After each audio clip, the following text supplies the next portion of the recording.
Bienvenidos a un nuevo análisis a fondo. Hoy, vamos a adentrarnos en un tema verdaderamente fascinante. Y tan fascinante. Un tema de vida o muerte literalmente. Exacto.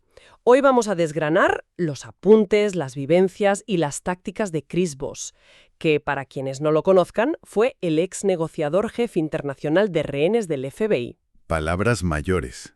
Totalmente. Y nuestra misión en este análisis es extraer cómo todas esas técnicas, o sea, cosas diseñadas para tratar con terroristas y secuestradores, se pueden convertir en un sistema súper integrado para el día a día. Claro, para situaciones cotidianas. Desde ir al concesionario a comprar un coche hasta sentarte con tu jefe a pedir un aumento de sueldo. Eso es. Y creo que hay que empezar rompiendo un mito. A ver, la mayoría de la gente huye de las negociaciones porque las ven como una batalla, como un choque de egos donde uno gana y otro pierde. Totalmente. Hay mucho miedo al conflicto. Pero el tono que establece este material es súper revelador. Voss nos dice que, bien hecha, la negociación es la conversación más humana y empática que existe. Ostras, es un cambio de chip brutal. Lo es, y el gran secreto que adelanta no está en usar una lógica aplastante o fría. El secreto está en dominar la irracionalidad del ser humano. Y para entender esto bien, primero tenemos que asumir que los humanos no somos máquinas calculadoras. O sea, imaginemos una reunión de oficina típica. Trajes, gráficos, un ambiente súper serio. Exacto.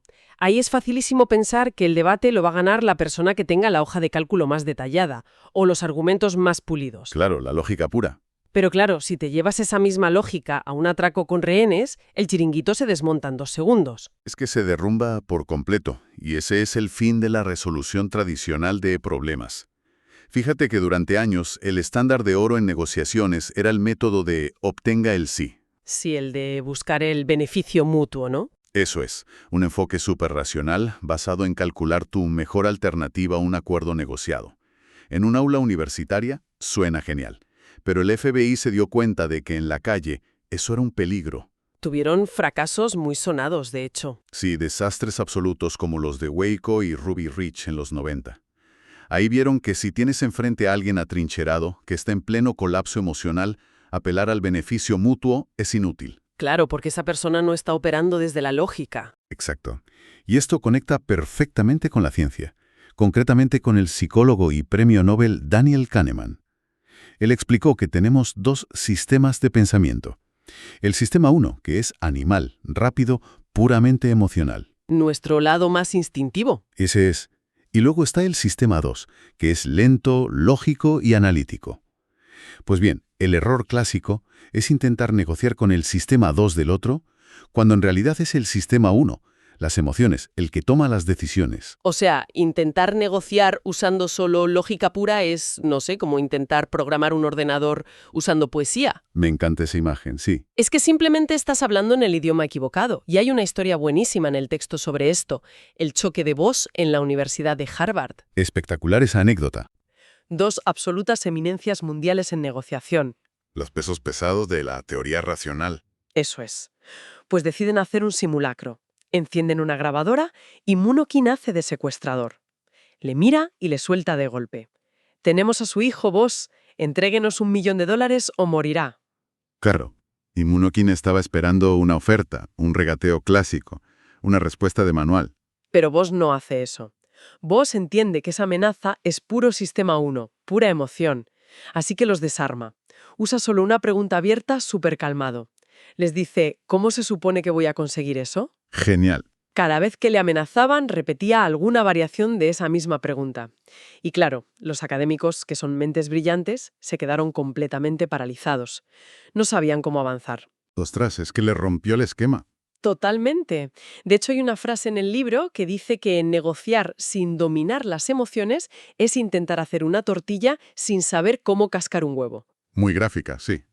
Pero a ver, te lanzo un desafío. Si me dices que la lógica nos sirve cuando hay tensión, estamos asumiendo que negociar es simplemente manipular los sentimientos de la otra persona. No, para nada. Y me alegra que lo preguntes, porque es una línea muy fina.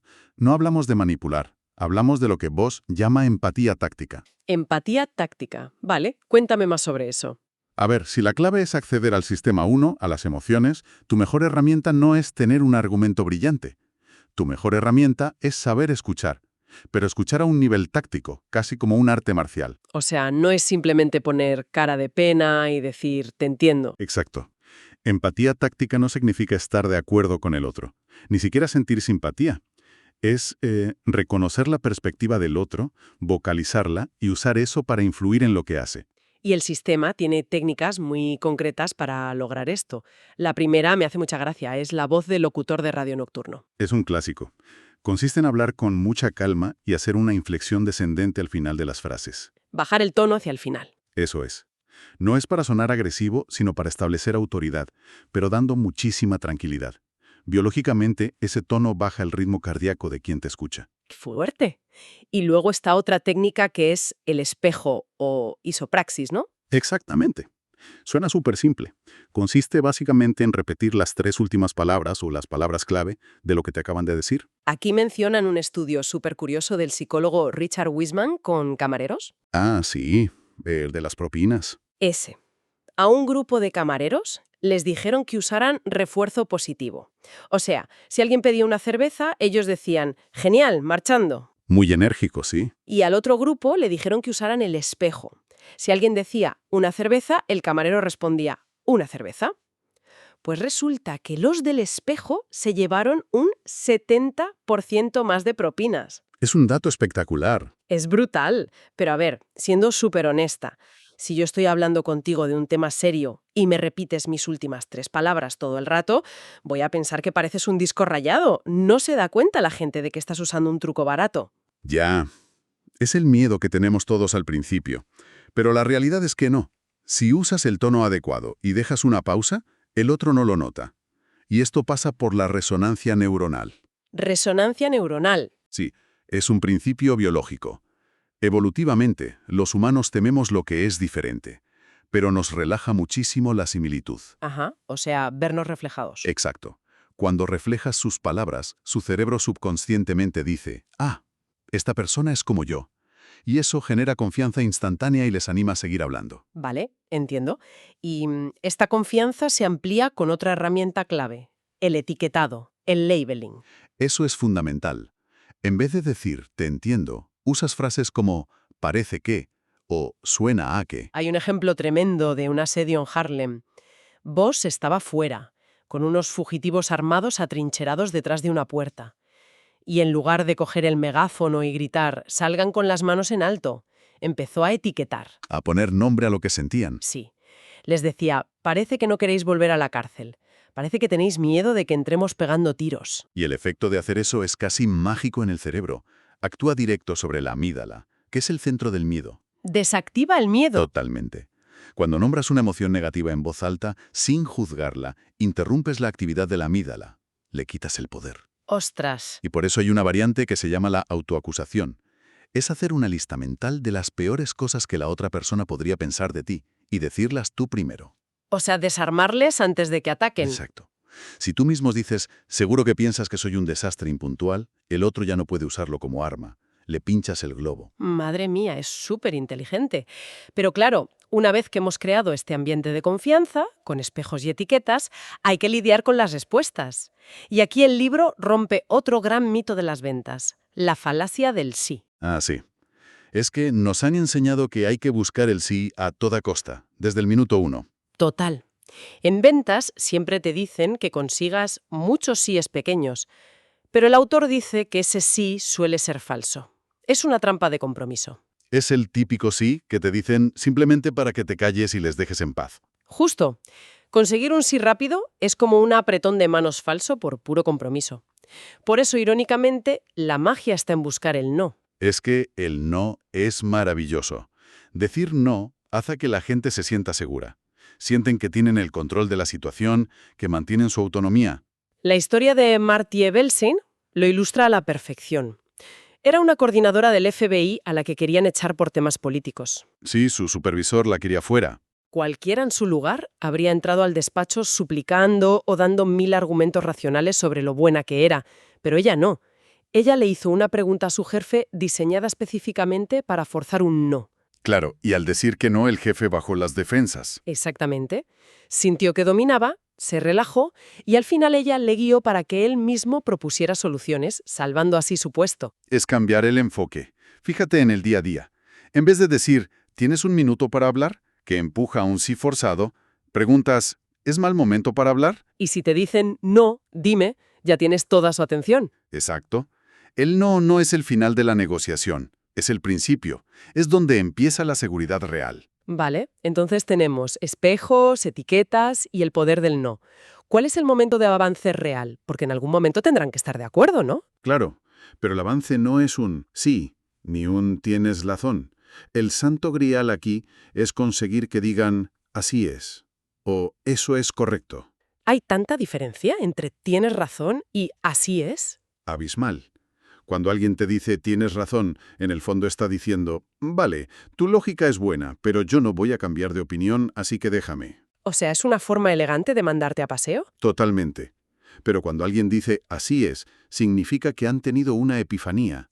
Han sentido que de verdad entiendes su visión del mundo a la perfección. Como si te dieran las llaves para entrar en su casa, digamos. Qué buena metáfora. Sí, es exactamente eso. En Filipinas pasó algo increíble con esto. Un terrorista, Savaya, tenía secuestrado a un ciudadano, Jeffrey Schilling. Las negociaciones estaban totalmente bloqueadas. ¿Situación límite? Límite total. Pues Voss y su equipo hicieron un resumen enorme usando etiquetas, parafraseando la visión radical y extrema de este grupo terrorista.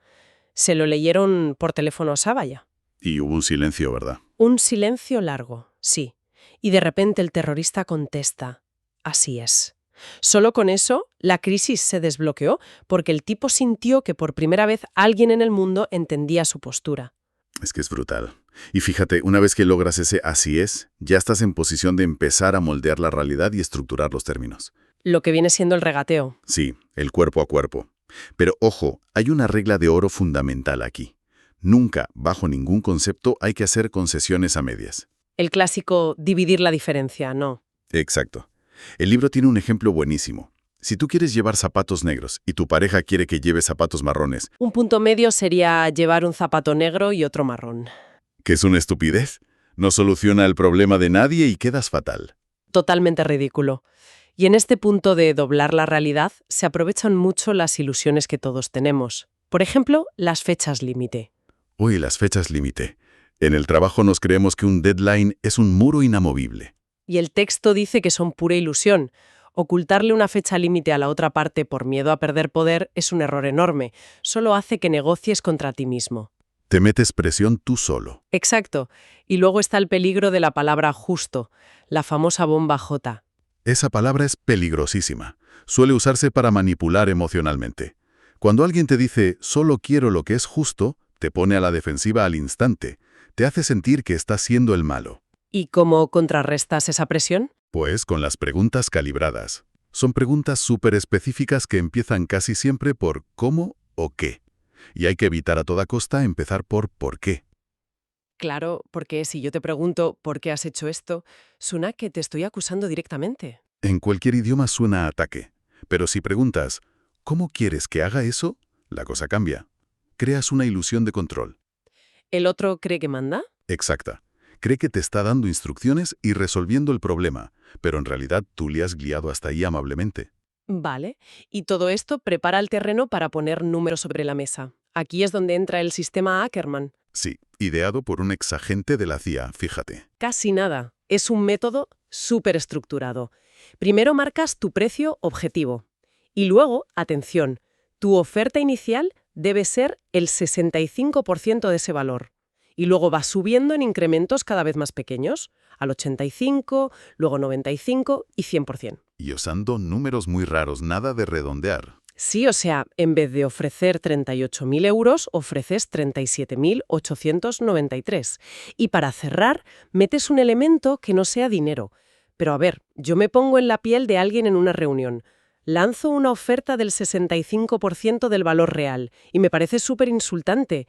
¿No corro el riesgo de que el otro se ofenda, se levante y me deje ahí plantada? A ver, es un miedo muy común.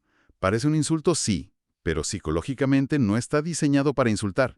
Está diseñado para detonar, de forma súper calculada, el reflejo de lucha o huida. O sea, desestabilizarles. Eso es, el sistema 1 de la otra persona recibe un shock, su marco de referencia se rompe por completo y tienen que reevaluar la situación desde cero. Vale, anclas la emoción súper abajo. Exacto, y a partir de ahí, los incrementos decrecientes son mágicos. Si subes un 20%, luego un 10%, luego un 5%, le estás enviando un mensaje biológico al otro. Le estás diciendo, me estás dejando seco, me estás exprimiendo al máximo. Sienten que están ganando la batalla. Justo, satisface su necesidad de sentirse victoriosos, y lo de usar números exactos como 37.893 desactiva el escepticismo. El cerebro de la otra persona piensa, instintivamente, ostras, este número tan raro debe ser el resultado de un cálculo milimétrico, no tiene más margen. Es pura ilusión óptica, pero con números. Céntimo posible. Es brillante. Aunque claro, conseguir ese número no sirve de nada si luego no se cumple el trato. Como dicen, un sí no es nada sin un cómo, Ahí entramos en la fase de garantizar la ejecución. que es donde fracasan muchos buenos regateos. Si la otra parte te está mintiendo o si resulta que hay factores ocultos gigantescos, de nada sirve el sistema Ackermann. Para esto, Voss usa la regla del 3, que no es preguntar 3 veces lo mismo. Ojo, Sería muy pesado. claro, es conseguir que reafirmen el acuerdo 3 veces usando diferentes tácticas en la misma charla. Una pregunta calibrada, luego una etiqueta y luego un resumen que busque ese «así es». Y aquí es vital la regla del 7-38-55, que dice que en las emociones solo el 7% son las palabras, el 38% es el tono de voz y el 55% es el lenguaje corporal. Es decir, si te dicen «sí, claro que lo haré», pero miran al suelo y su voz tiembla. Hay una incongruencia. Exacto. Y tienes que etiquetarla al momento para destapar la mentira o las dudas. Y esto de destapar lo que no se ve nos lleva al concepto final y más potente de todos: los cisnes negros. Ah, el concepto de Nassim Taleb, las incertidumbres desconocidas. Exacto. Esa información oculta que si logras descubrirla, cambia absolutamente todo. Es como estar jugando al ajedrez y de repente descubrir que tu oponente está perdiendo a propósito porque en realidad está apostando en la mesa de al lado. Qué buen ejemplo. Es entender que lo que parece irracional desde fuera tiene todo el sentido del mundo en la cabeza del otro.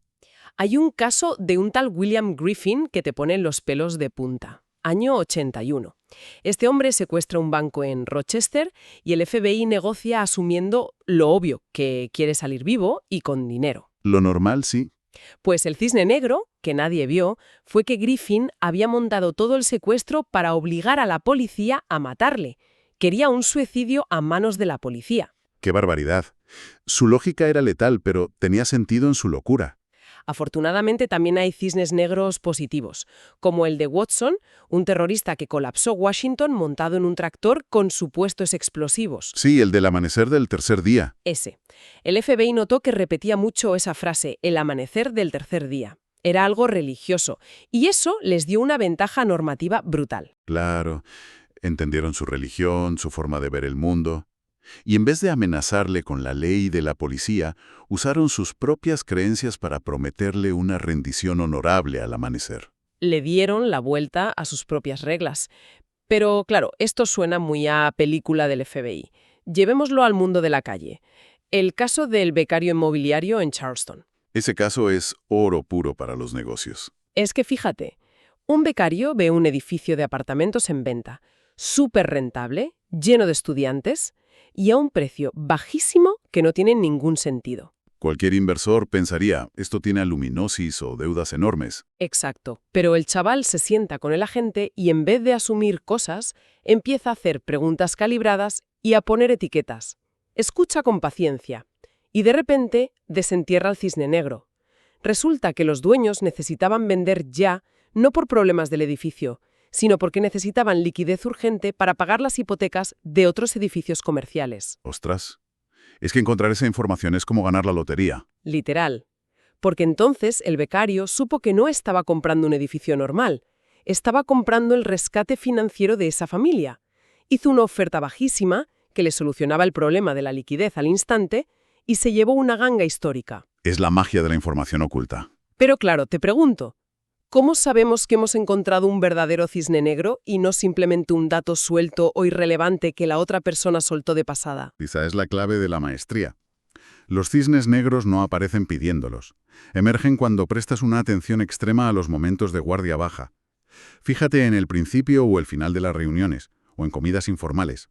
Tienes que entender la religión de la otra persona, su cosmovisión, y buscar esas piezas que de repente hacen que su comportamiento irracional cobre sentido.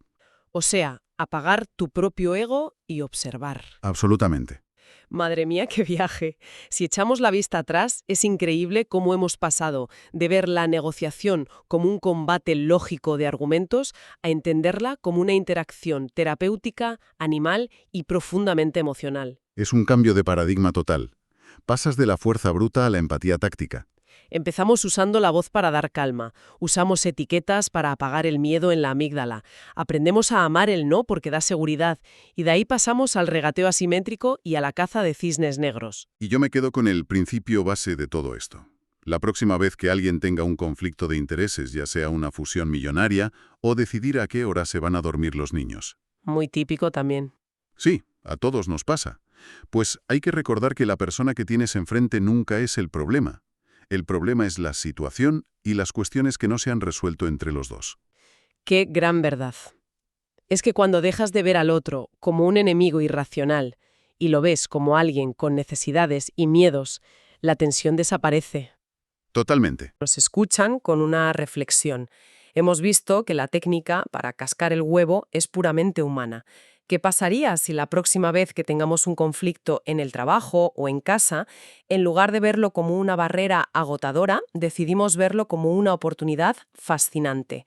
Una oportunidad para guardar silencio, aplicar una simple etiqueta y escuchar tan atentamente que desenterremos ese cisne negro que nadie más en la habitación ha sido capaz de ver. Es un reto maravilloso. Pues ahí lo dejamos. Muchísimas gracias por acompañarnos en este profundo análisis. Hasta la próxima.